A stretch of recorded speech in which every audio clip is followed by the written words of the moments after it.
علماء نے ایک عجیب بات لکھی ہے. وہ فرماتے ہیں کہ اگر کسی گھر میں یا کمرے میں جاندار کی تصویر ہو تو حدیث مبارکہ میں آتا ہے کہ وہاں رحمت کا فرشتہ نہیں آتا. اگر کسی گھر میں کمرے میں جاندار کی تصویر ہے اس میں رحمت کا فرشتہ نہیں آتا تو جس دل میں کسی غیر کی تصویر ہوگی اس دل میں اللہ کی رحمت کیسے آئے گی پھر؟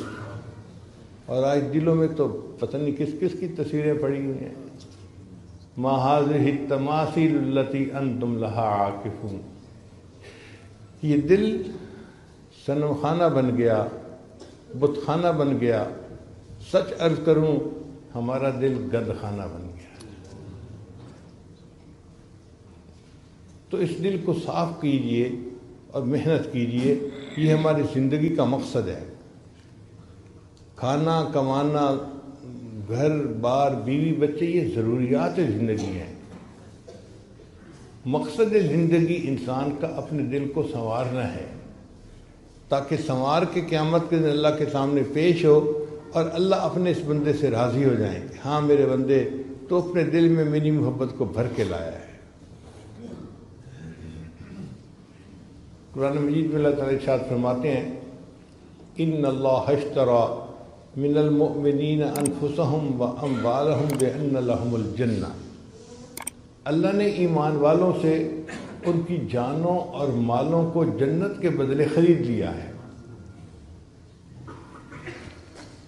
اب ذرا طالب علم توجہ فرمائیں کہ اللہ نے یہ نہیں فرمایا کہ میں نے مومن کے جان اور مال کے بدلے جنت کو بیچ دیا ہے.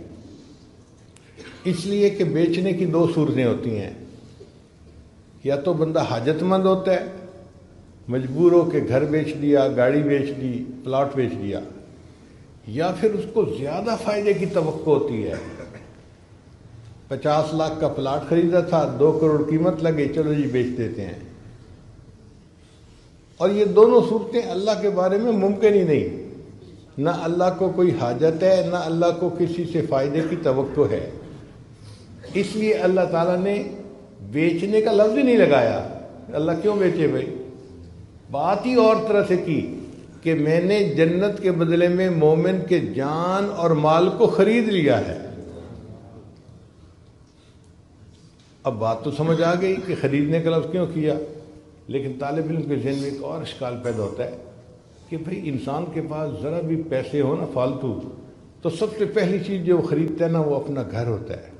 سب سے پہلے گاڑی نہیں خریدتا یا کچھ اور نہیں خریدتا، گھر خریدتا ہے. جی کرائے سے جان چھوٹے، اپنا گھر ہونا چاہیے. تو جب اللہ تعالیٰ خریدنا چاہتے تھے تو دل کا تو کہیں تذکرہ ہی نہیں کیا. اللہ نے فرمایا کہ میں نے مومن سے ان کے جان اور مال کو جنت کے بدلے خرید لیا ہے. تو دل کا تذکرہ کیوں نہیں کیا؟ مفسرین نے اس کا بھی جواب لکھا. انہوں نے فرمایا کہ اللہ نے کہا میرے بندے تیرا دل تو میرے لیے وقف ہو چکا ہے، اور جو وقف کی جائیداد ہوتی ہے نا اس کی بیع و شراء کی اجازت نہیں ہوتی، وہ تو وقف ہے. اب دل تو تمہارا تھا ہی میرے لیے وقف، اس کے بعد تمہارے پاس جان اور مال بچا تھا، میں نے اس کو بھی جنت کے بدلے میں خرید لیا ہے.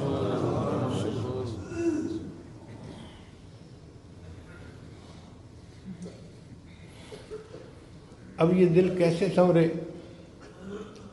اس دل کے اندر بہت دنیا بسی ہوئی ہے. مال کی محبت، اولاد کی محبت، بیوی کی محبت، پتہ نہیں کسی دوست کی محبت، یہ محبت، کتنی محبتیں ہیں جو اس دل میں بسی ہوئی ہیں.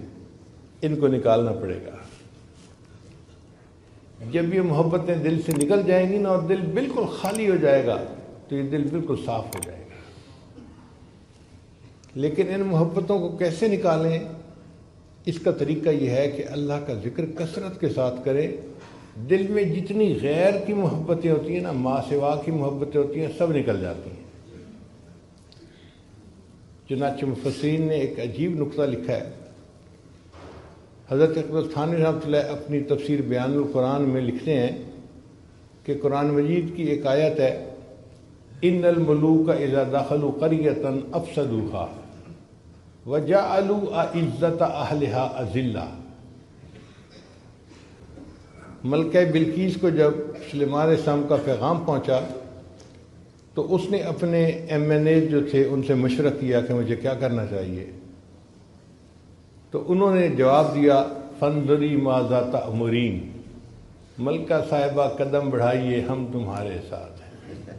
یہ پرانی رسم ہے، مگر وہ سمجھدار عورت تھی.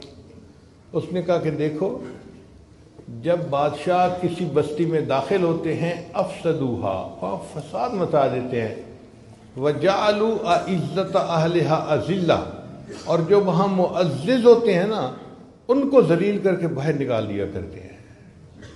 تو میں سلیمان السلام سے لڑائی نہیں کروں گی، میں خود جاؤں گی اور دیکھوں گی کہ وہ کس حال میں ہے.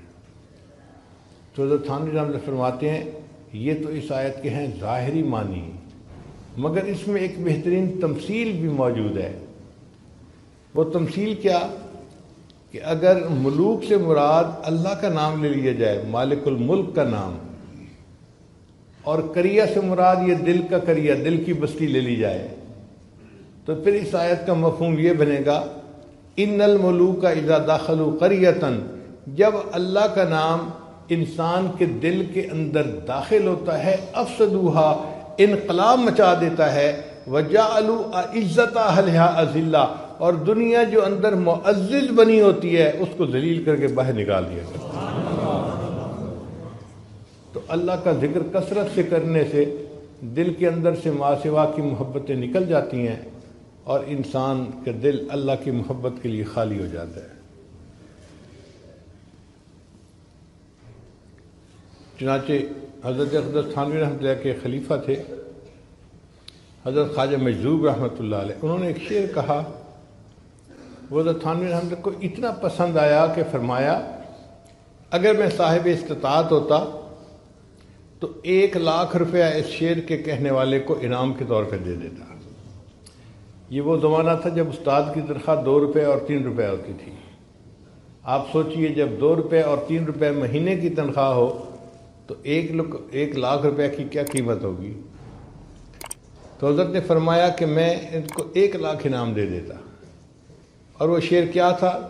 بہت مختصر.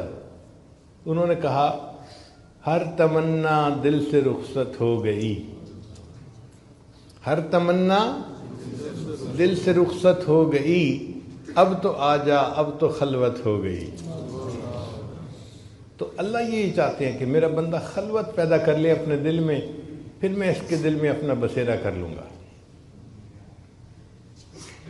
ہم بیت اللہ کو بیت اللہ کیوں کہتے ہیں؟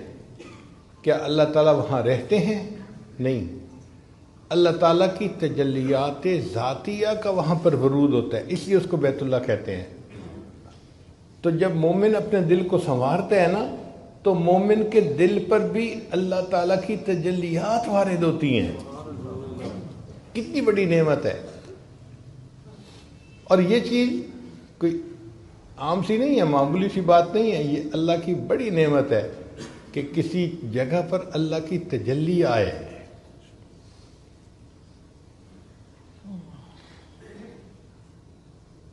حضرت مفتی تقی عثمانی صاحب دامت برکاتہم کے اشعار ہیں، محبت کیا ہے دل کا درد سے معمور ہو جانا، متائے جاں کسی کو سونپ کر مجبور ہو جانا. قدم ہے راہ الفت میں تو منزل کی ہوس کیسی، یہاں پر عین منزل ہے تھکن سے چور ہو جانا. یہاں پر سر سے پہلے دل کا سودا شرط ہے یارو، یہاں پر سر سے پہلے دل کا سودا شرط ہے یارو، کوئی آسان نہیں ہے سرمد و منصور ہو جانا. بسا لینا کسی کو دل میں دل کا ہی کلیجہ ہے. دل کا کلیجہ سے مراد یہ دل کا ہی کارنامہ ہے. میں اس کو تھوڑا سا تبدیل کر کے یوں پڑھتا ہوں، بسا لینا کسی کو دل میں دل کا کارنامہ ہے، پہاڑوں کو تو بس آتا ہے جل کر طور ہو جانا. کوہتور کے اوپر اللہ کی تجلی پڑی تھی اور کوہتور کا وہ پہاڑ جل کر کوئلے کی مانند ہو گیا تھا.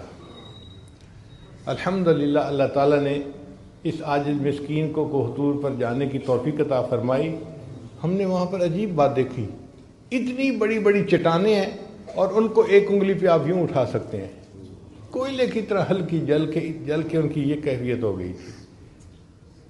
اس لیے کہتے ہیں کہ کوتور جل کے سرما بن گیا تھا۔ جبل دکا اس کا یہ حال تھا۔ تو کوتور کیوں جل گیا؟ اس لیے کہ وہ اللہ تعالیٰ کی تجلی کو برداشت ہی نہیں کر سکا۔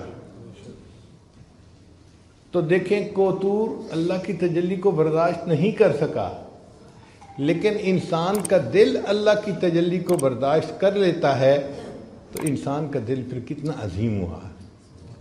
کتابوں میں لکھا ہے کہ اللہ تعالیٰ جب کسی بندے سے راضی ہوتے ہیں تو بعض مرتبہ ایک دن میں 70 مرتبہ اس کو محبت کی نظر سے دیکھتے ہیں۔ اللہ تعالیٰ ایک دن میں اپنے بندے کے دل کو 70 مرتبہ محبت کی نظر سے دیکھتے ہیں، اور بندہ اس تجلی کو برداشت کر لیتا ہے۔ یہ انسان کو اللہ نے کمال دیا ہے، اور کسی چیز میں یہ کمال نہیں ہے۔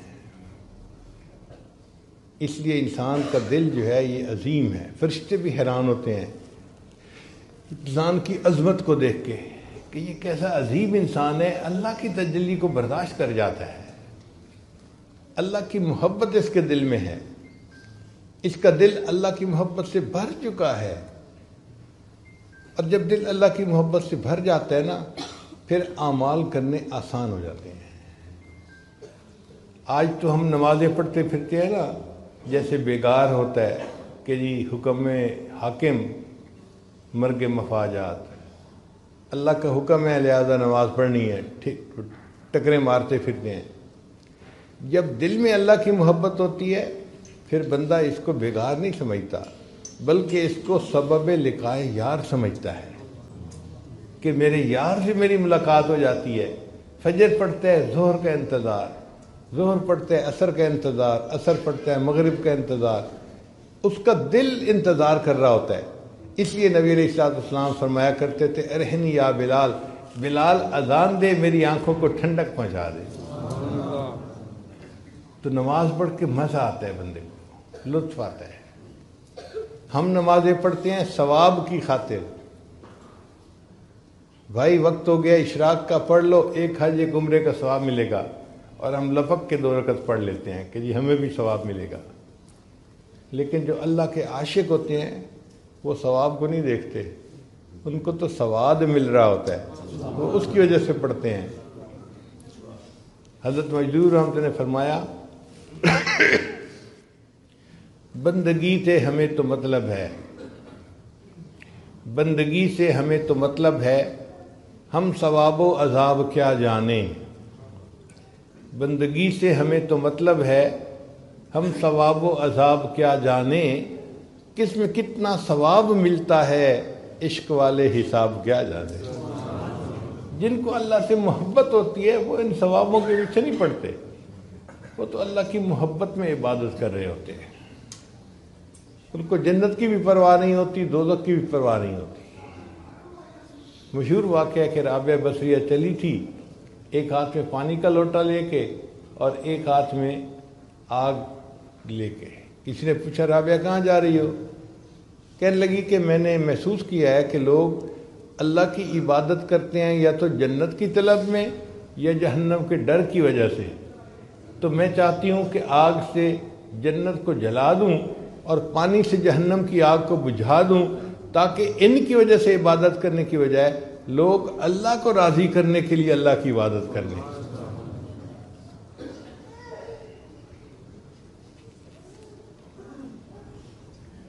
آج اگر کسی سے محبت ہو نا، اس کو پھلوں کی ٹوکری بھیجنی ہو تو اس کو بھی گفٹ پیک کرواتے ہیں، حالانکہ پھلوں کی ٹوکری ہے، کوئی اتنی قیمتی بھی نہیں ہے، مگر گفٹ پیک اس لیے کرواتے ہیں کہ جب محبوب کے ہاتھ میں پہنچے تو اسے اچھی لگے۔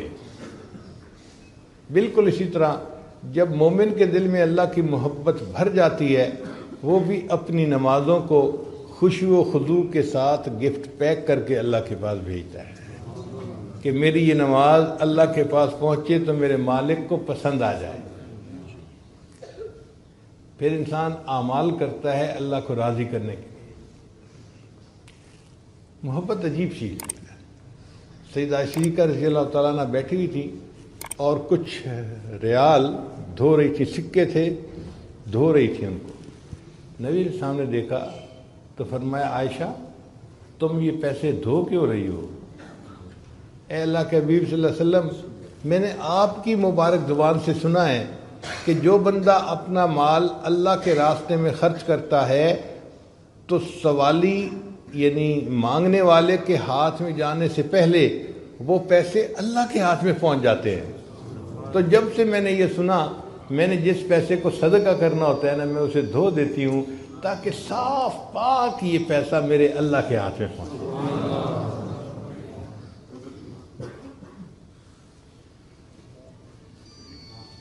اللہ کی محبت میں زندگی گزارنا اس کا رنگ ہی الگ ہے، اس کا لطف ہی الگ ہے۔